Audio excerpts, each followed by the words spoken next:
Monumen Pers Nasional ini terletak di Jalan Gajah Mada nomor 59, Surakarta. Lebih tepatnya lagi ada di sudut Jalan Gajah Mada dan Jalan Yosodipuro. Letaknya ini di sebelah barat Istana Mangkunegaran.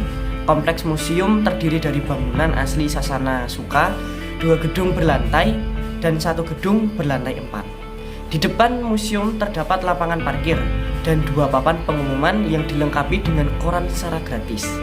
Ada Solo Pos, Suara Merdeka, dan Republika. Fasad depannya ini dihiasi dengan naga yang melambangkan pada tahun 1980 ketika pembangunan museum ini selesai. Museum ini dikelola oleh Kementerian Komunikasi dan Informatika. Struktur kepengurusannya terdiri dari kepala museum dan manajer administrasi, ditambah divisi lapangan pengunjung, pelindung dan perawatan museum, dan aktivitas sehari-hari. Hingga 2013, museum ini ditangani oleh 24 pegawai negeri sipil. Bangunannya terdaftar sebagai Cagar Budaya Indonesia.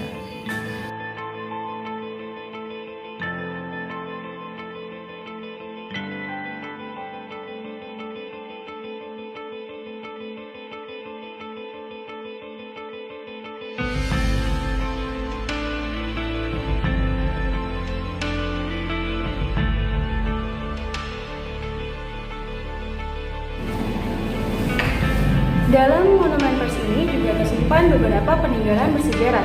Di antaranya ada mesin ketik kuno, ada koran dan majalah kuno, ada kamera, kemudian ada radio, serta yang terakhir ada patung tokoh pers nasional. Monumen pers ini bukan hanya sekedar bangunan yang sudah berdiri puluhan tahun, tetapi juga memiliki nilai dan potensi sejarah yang sangat penting. Apa saja itu? Yang pertama, sebagai media edukasi bagi semua kalangan, dari tua, muda, luar dan dalam negeri. Kemudian yang kedua, sebagai tempat pameran peninggalan bersejarah. Yang ketiga, sebagai tempat wisata dan refreshing. Yang keempat juga sebagai tempat memperingati hari jadinya pers nasional. Kemudian terakhir, bangunan ini juga menyimpan berbagai nilai-nilai, baik itu sejarah maupun budaya. Jadi kita sebagai masyarakat Indonesia tentunya bisa mengenal budaya seseorang melalui peninggalan-peninggalan tersebut.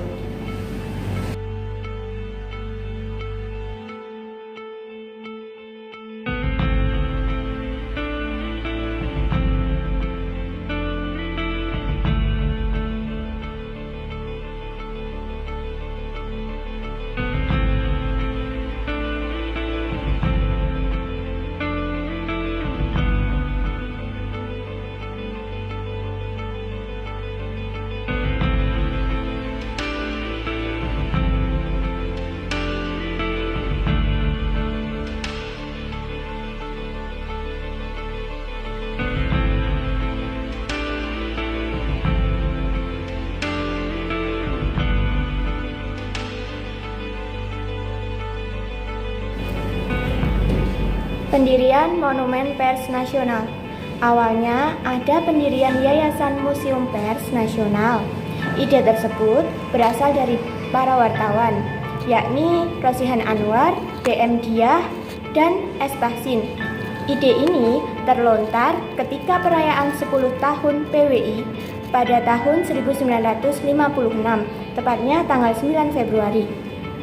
Kemudian yayasan ini berhasil untuk diwujudkan pada tanggal 22 Mei 1956.